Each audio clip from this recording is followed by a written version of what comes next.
Assalamu alaikum everyone. Have a blessed and happy Friday.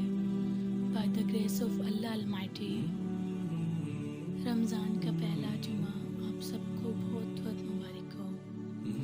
A successful day starts with Fajar and Quran.